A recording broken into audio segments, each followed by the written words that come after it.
Oh, hey, welcome to the 67 Stang channel, guys. I'm just sitting here imagining what this is going to look like when we get that Holley Autolite 1100 EFI in here. Sadly, all of it's still on back order, or at least the major components. We got some of the minor ones, but still waiting on the big stuff. So what are we going to do?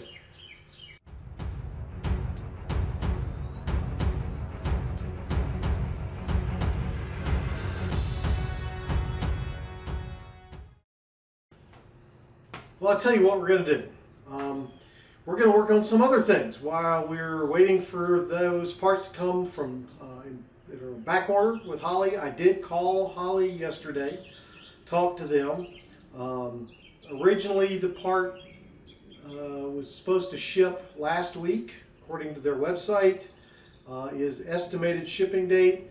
That's now been revised to like the 26th of April. So that may be a week after this video airs or something, but we still have other things we want to do. So let's talk about that real quick. But first, let me show you the parts that I have ordered that have come in as part of that. So first off, I've got our coil driver module here that came in from Holley. This wasn't on back order, thankfully. So just to show you what this little piece looks like, you saw if you watched the last video, I had pictures of that, but here's what the actual unit itself looks like. You can see that. So this goes with the distributor that we did in the last video that we unboxed and opened up. So this is now in, so I've got that. Still don't have the coil.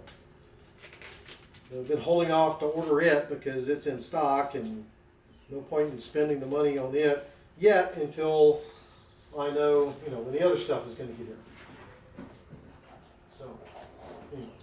So we've got the coil driver module. Gone ahead and started ordering some of my connecting pieces. So this is our Earl Zipper Guard T, where that gauge is going to screw into. So we've got that T there. I've got the fuel pump, if I can grab it, block off plate here. Right? And then lastly, I've got my 10 micron fuel filter. Now, this is something I'm trying to decide. There is that sock that's on the end of the pickup for the new fuel pump that is on back order as well. That has obviously filtration capability, but I'm thinking about putting a pre-filter, so like a 100 micron filter in before this, just to catch some of the bigger stuff before it hits this one. I'm debating, I don't know, maybe I'm overthinking it. So if you've got any ideas, suggestions, comments, experiences, let me know. I'd appreciate it. I said I'm new to this whole fuel injection thing on a car of this age. Obviously my truck and all that has fuel injection, but that came that way from the factory. So anyway, these are the parts I've got with the fuel injection project, the EFI coming up. What are we going to be doing now? Well, being a 54-year-old car, all of the weather stripping on this car is shot. It's the original stuff. So it's rubber, it's brittle, it's cracking. So I thought, might as well start replacing that now. So I've got several pieces. I've had one of these for a while. So one is the door. So this is the one that runs along the side of the door back around. So I've got that weather stripping. Just got the trunk weather stripping to install, and then I've got the belt line weather stripping. So that's the one that runs along the door where the window goes down in to install. So I've got a bunch of weather stripping I need to install. So today we're going to start with the trunk weather stripping. And the reason I'm starting with this, well, one, it's the easiest. Two is you can tell the car how it's facing, right? The nose of the car is up here, the trunk is back there where the garage is open. And we tend to leave our garage open except at night. So any rain and all that is more than likely going to hit the trunk. So I thought it made a lot of sense to go ahead and put in the new weather stripping on the trunk. Now, With that in mind, let's open this up and talk about a few things.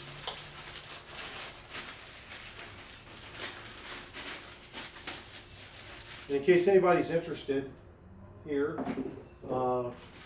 this is part number, looks like, I can read that, C5ZZ6543720-R. This is by Daniel Carpenter, Mustang Restoration Parts. I got this from CJ Pony Parts. Okay, so that's where I ordered this from. I had some gift certificates from my birthday a month or two ago now, so that's where I got it from. Okay, now this stuff here, it does have to be glued on, and you want to make sure that you glue the right side. So you've got this flat part here. This is the part that glues to the vehicle, to the trunk lid itself.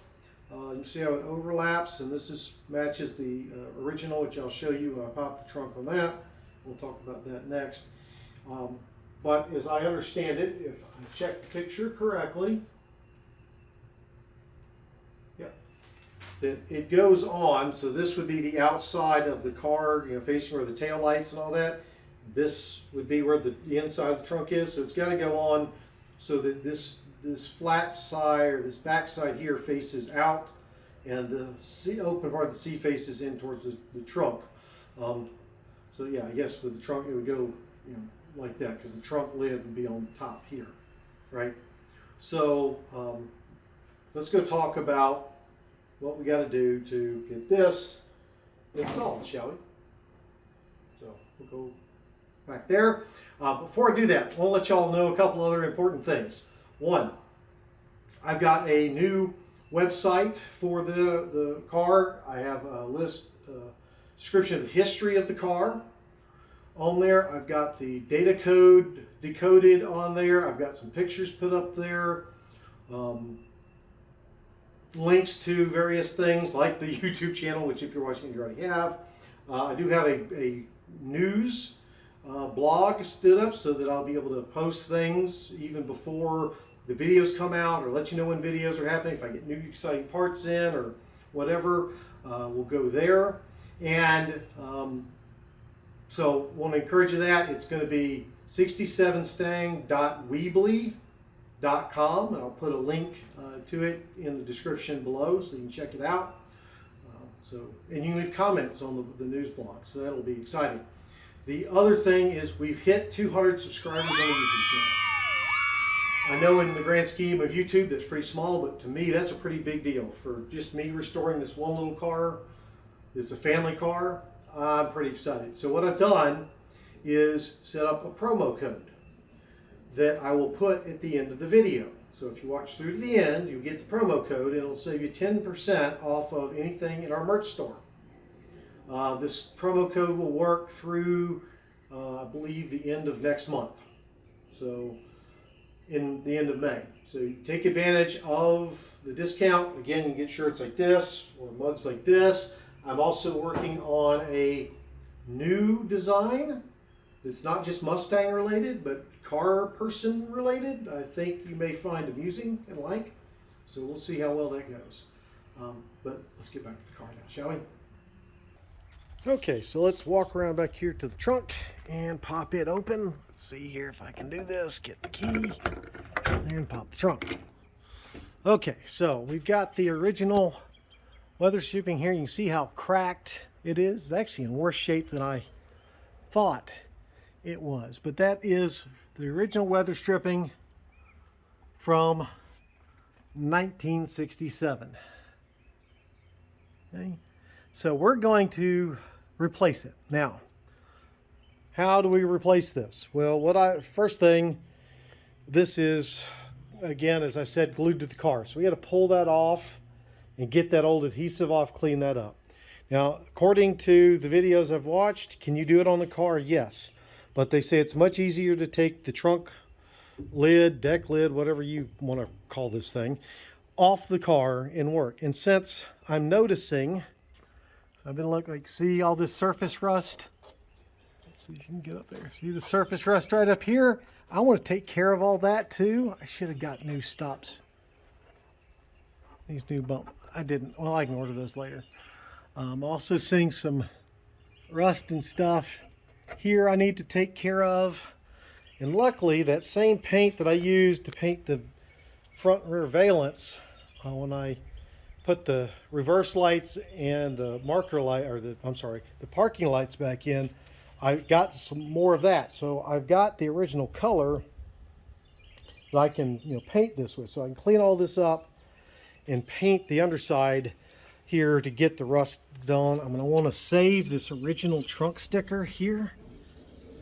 What's left of it anyway. You can see a good chunk of it is missing or gone, telling you how to change the tire. So what I'm going to do now is set up and go ahead and take the trunk off. Now to do that,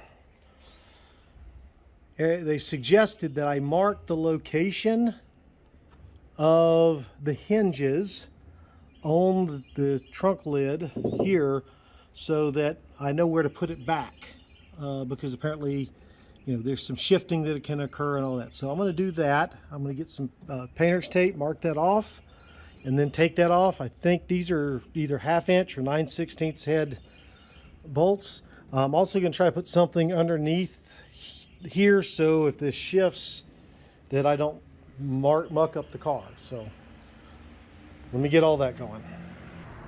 Okay, so I've got some tape marks on here. I should have put ones down on either side here, but then I realized that there's some rust areas here that I'm probably going to have to scrape off the paint, so that doesn't make a lot of sense.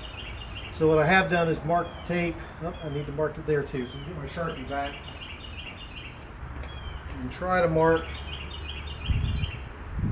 roughly either side of that hinge.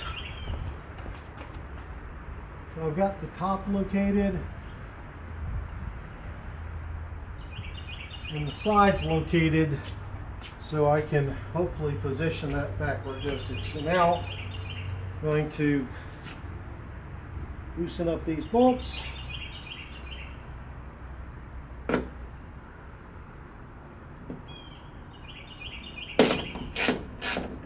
far as I know, this is the first time the trunk's been off since it was built.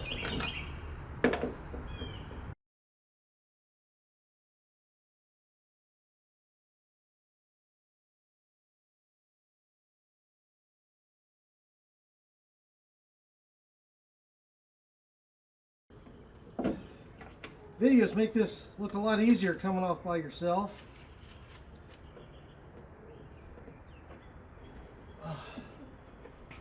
Now, how heavy is this thing?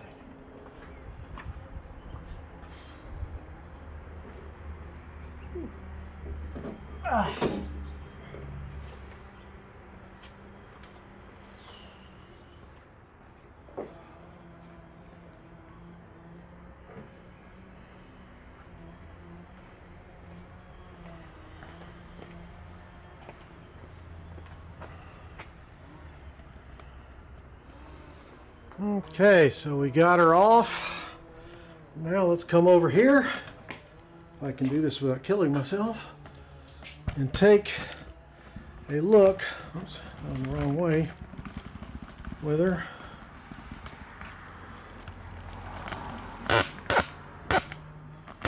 And see what we can see. Okay. Looks like my tape got kind of messed up.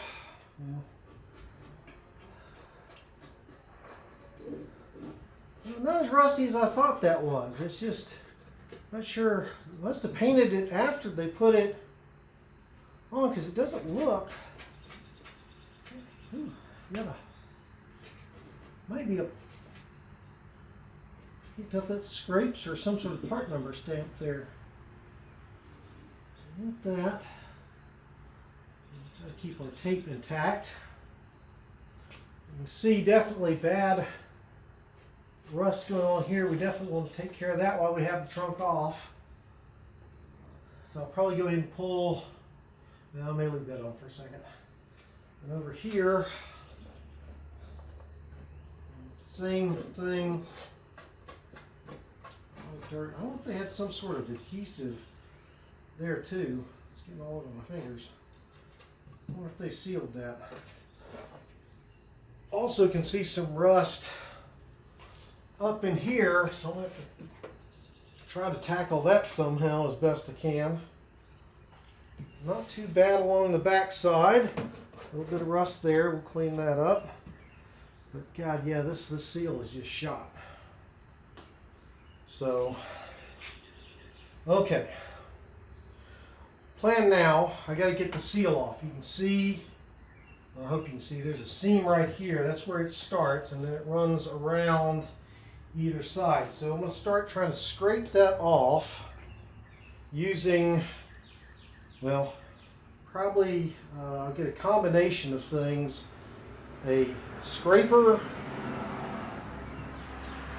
of some sort, flat blade screwdriver. What else could I use? Maybe a chisel? We'll see. Get a couple tools and we'll start working and see how this goes. Okay, so you can see I've got a couple of I've got a plastic scraper, flat blade, and then a razor scraper. So we're going to see which one. I'm going to start with the plastic one because I don't want to damage anything. And this is what a couple of videos suggested. So I'm just going to try to get this in. Just see it, just look at it.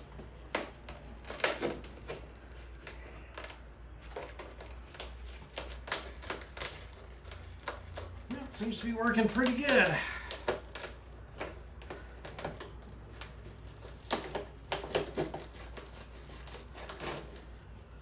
Okay, so I'm going to go ahead and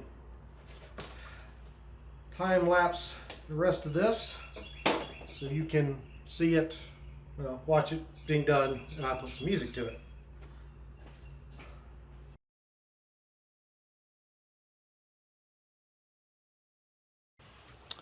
So we've got the, well, I guess the lion's share of the old weather stripping off. I'm still going to come through and do a little more cleaning. I went ahead, especially got to clean, right in. Let's see if I can get the finger right there.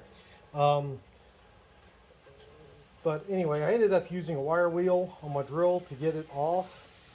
I got thinking, well, I'm going to be repainting parts of this because of some of the rust. So why worry about mucking up the paint? Now, obviously, if you were working on a trunk lid that was in better shape, not that this was in bad shape, it's in pretty good shape, but that you were trying to maintain the paint on, then you probably wouldn't want to use a wire wheel. But I did because I got lazy. Now, something else I noticed, let's see, I'm not sure if you can see it in here, but there's some little rust holes here. They don't go all the way through, but as I clean this up a little more and all that, those start to get a little bigger. I may break out the welder and try to repair those little holes. So I haven't decided yet if I think they're bad enough to be repaired. There was obviously some sort of seam sealer right in here where the outer skin folds over to meet with the inner trunk lid structure. So I probably need to put that back. Luckily I still have some of that brush on seam sealer. And you can kind of see the drip here where they did that. The other interesting thing, just to show the level of detail the manufacturer line put in, look at how much that orange area you see right there, that's adhesive from, there's some more here from the original, when they installed it. So I said, luckily the back side of this trunk lid is pretty darn clean. There's, again, some surface rust over here, but nothing too bad. I'm going to treat all that. I think I'll do all the rust treating and all the fixing on a separate video. We'll see. Hey, look there. We have a part number 2 stamped in there. 2182C. So, I don't know what that means. I'll probably try to look it up. I think there is where the optional trunk light went. I don't have the trunk light, so I don't have anything in there. So anyway, what I'm going to do is go ahead and start cleaning this up. I'm going to try using probably some steel wool and then come back with like some sort of solvent type thing like acetone. Might even use try some alcohol in here and see how we do. So I'll show you how that works when it's done. Okay, so I've been working on cleaning up the back edge of the trunk here. Doing a pretty good job. I'd actually say I'm doing too good of a job. So again, I'm going to be doing some painting on this, so I'm not as concerned about maintaining the paint, although the paint was very thin back here, which I don't know if it's just because it's 54 years old or if it's just how they did it. I don't know, or some combination thereof. So just using, right now I'm just using some isopropyl alcohol to try to get the adhesive off and all, and it started really just taking the paint up. So anyway, probably overkill. Honestly, if I was just doing the weather stripping, this is probably fairly clean. I could just degrease and wipe down this so I got good adhesion and it would be fine. But because I want to take care of some of the surface rust and things, or eventually I'm cleaning it and going much further than I probably have to. I've even gone so far as over there cleaning up the hinges where they mount to the trunk lid, and I've primed those. I'll be painting those back too. Just trying to keep it, so it doesn't get worse. So anyway, I'm going to keep going like this. Now, like I said, what I'm using, let me show you. I mentioned the isopropyl alcohol. I've been using this old chisel here as a scraper, as well as my razor blade scraper.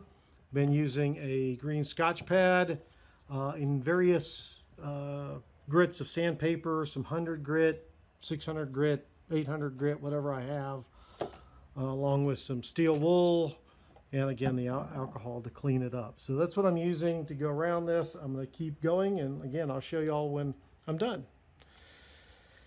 This is going on much longer than I thought. Okay, so we're several days later since we started this process.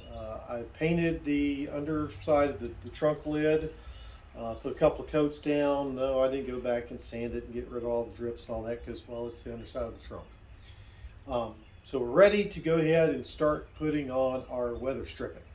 So a couple things you're going to need. Obviously, your weather stripping. You're going to need some weather strip adhesive. I've got a 3M black super weather strip and gasket adhesive here. It's fast drying, so forth, so on. So that's what I've gone with here. You're going to need some alcohol to clean both the weather stripping and the area you're going to adhere it to. Eventually you'll need a pair of scissors to cut the weather stripping when you get all the way around the trunk. The rag to use for cleaning the surfaces. And then I've got a paint stirring stick that I kind of short so I can spread out the adhesive. A little bit goes a long way from what I've been told. So we're going to find that out. So first thing I'm going to do is go ahead and clean the area that I'm going to be adhering the weather stripping to. So that's be the first step, and to clean the weather stripping. Now so first off, again, I get ahead of myself. The stripping is kind of C-shaped. You've got the gap in the middle. The gap here should point in to the trunk, away from the outer part of the car. So it should go in something like this. The other part, you don't want to start it dead in the middle. And I noticed this when I pulled off the original weather stripping. It was started a little bit after where your latch is here, so that when you do get around, you can cut it easier. If you have it right here where it's going to be harder to cut and figure out. So I'm going to follow what the factory did and started a little past that. Now I think on the factory it was actually started over here and went around, or here. I can't remember, but anyway, I'm going to probably start somewhere in there. And you want to do this a little bit at a time, right? and work your way around. This is not a speed trial. So let's go ahead and get things cleaned up here. So take alcohol. My wife doesn't know I took. A little bit on there. I'll just wipe down this area here. Make sure it's good and clean. We're going to have a good clean surface to adhere to. Like that. And then we're going to do the same thing here with our weather stripping.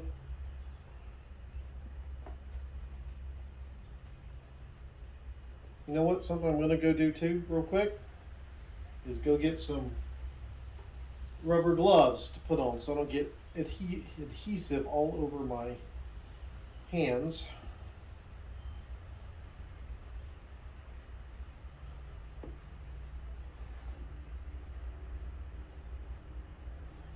Either. Let me go do that. I gotta find some. I'll be right back.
I'm back. Found some gloves. I think these are my wife's that she used to clean the oven, but they'll work. So what we want to do is continue cleaning this off a bit more.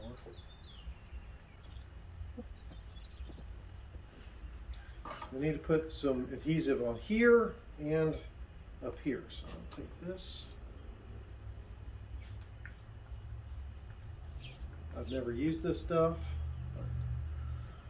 Woo.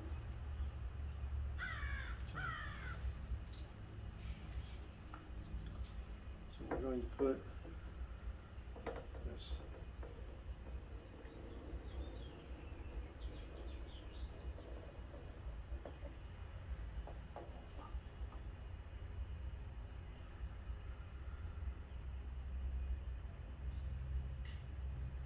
Okay. Again, a thin.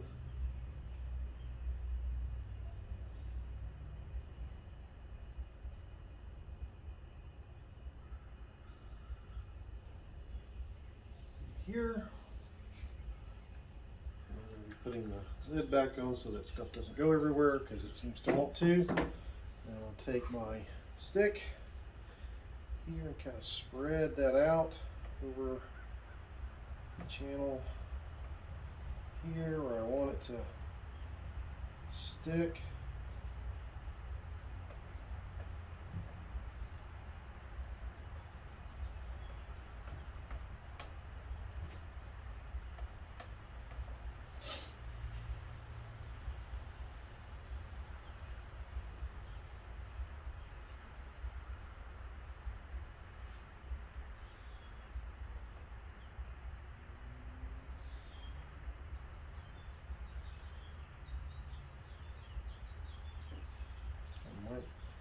I think I might want a little more.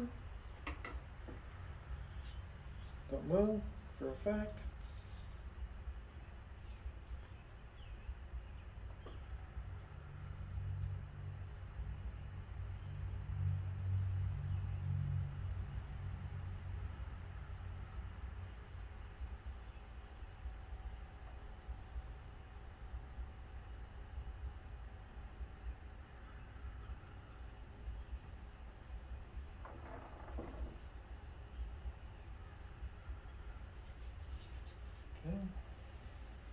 This stuff is very messy.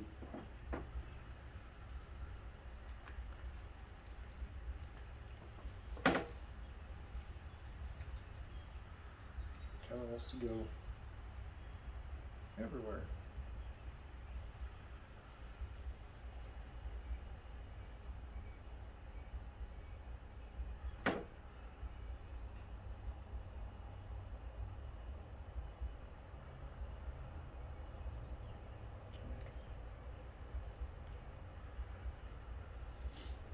See why I won't wear gloves.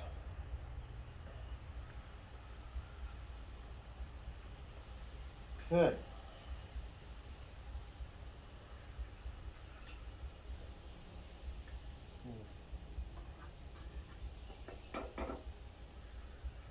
You want to let that dry a little bit till it's tacky. So we'll give it a chance to dry a little bit.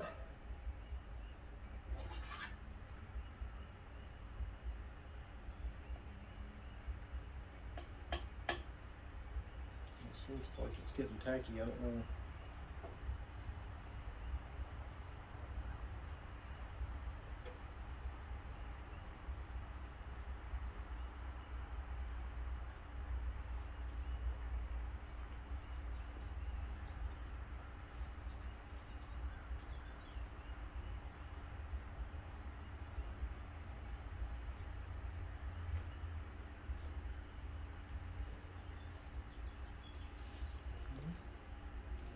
Here.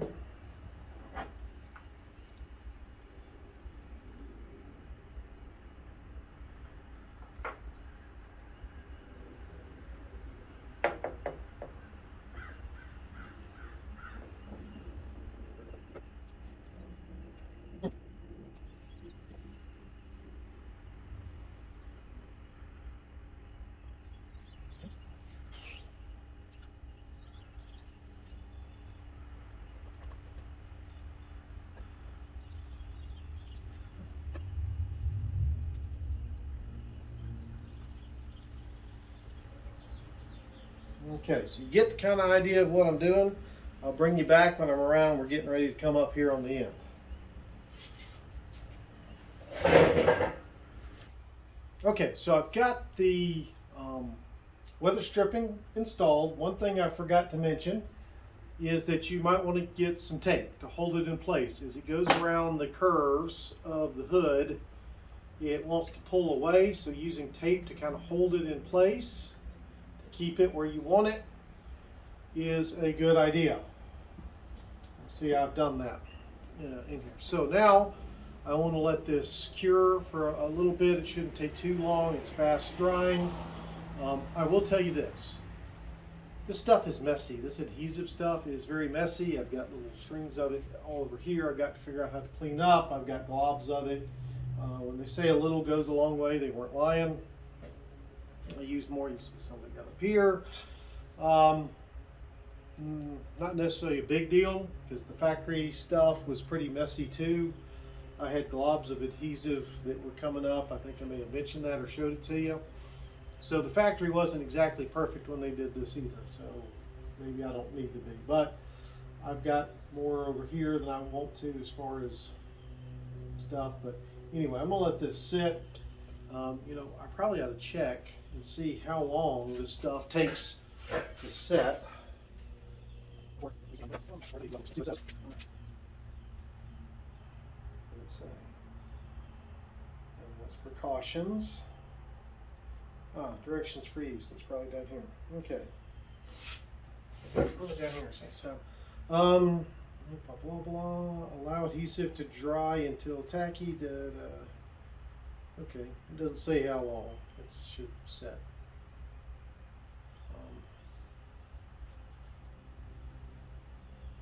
Okay, so anyway, we'll let this set. I do want to get one more piece of tape over here.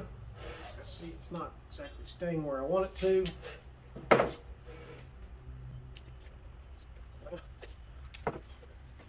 that in a little more. Okay, so I'm probably going to let this sit for a while, maybe an hour or so. Now, I ended up cutting off, well, let's see, about that much.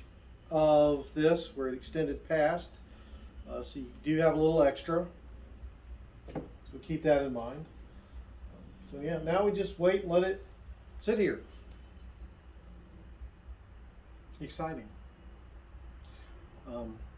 But we'll go ahead and call this a video, I think. Pardon me. Hope you've enjoyed it. You've learned a thing about putting on weather stripping on the trunk. I will tell you this again, can't remember if I said, it would be much easier if you had two people to do this with, one to kind of help lay down the weather stripping, another to actually apply the adhesive as you're going. It would make it easier. You can obviously do it with one person. I just did it, but it's not as easy as one might think, at least if you're trying to not, be messy with it. So again, with that, thanks guys. Hope you've enjoyed the video. Make sure to give it a thumbs up if you liked it, thumbs down if you didn't, subscribe to the channel, hit the notification bell if you want to be notified when we put up new videos. Make sure you stick around. At the end here, I will put that discount code for our merch shop. So if you want a t-shirt like the one I had at the beginning of the video, coffee mug, all that. Also, I'm working on, I tried to actually get it stood up today, some new, not just Mustang, the Mustang picture that you've seen, but I did some kind of, came up with an idea for the life of the gearhead, sleep and dream about parts, work to earn the money to buy parts, buy the parts, install the parts, and repeat. So I've got two graphics for that. I've got a kind of a linear one, and then I've got a circular one that I'm hoping to get stood up here fairly soon. So if you're not a Mustang guy, you're just a person who likes to turn a wrench, likes old cars, works on cars, you might find those of interest to you. Again, everything we sell through there goes back to supporting the channel, getting the Mustang parts and tools and stuff and all that. So anyway, with that guys, look forward to seeing y'all in the next video.